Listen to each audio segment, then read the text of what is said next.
Understanding Head of the Class, a guide for English learners. Hello, and welcome to our English language learning series. Today, we're going to explore the meaning and usage of the phrase, head of the class. This phrase is commonly used in English-speaking countries and can be quite useful in various contexts. Let's dive in and learn more about it. Head of the class literally refers to the physical position of being at the front of a classroom. Historically, students who performed exceptionally well academically were often seated at the front, near the teacher. This physical positioning symbolized their academic achievement and status within the class.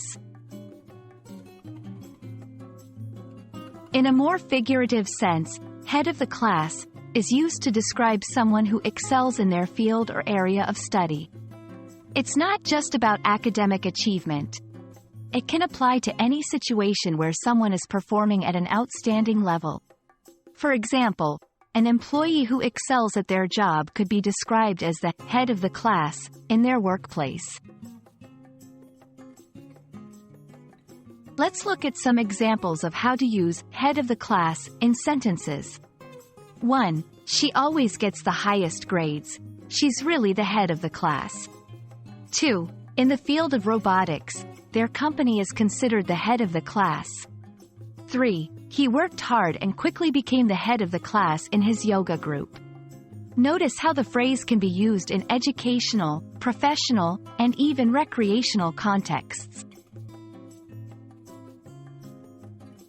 It's also important to understand the cultural context of this phrase. Being the head of the class is often associated with prestige and respect. In cultures that value educational and professional achievements, this phrase carries a lot of weight. I hope this video has helped you understand the phrase, head of the class. Remember, it's a versatile phrase that can be used in various contexts to describe excellence and achievement. Keep practicing your English, and soon you might be the head of the class in language learning. Thanks for watching, and see you in our next lesson.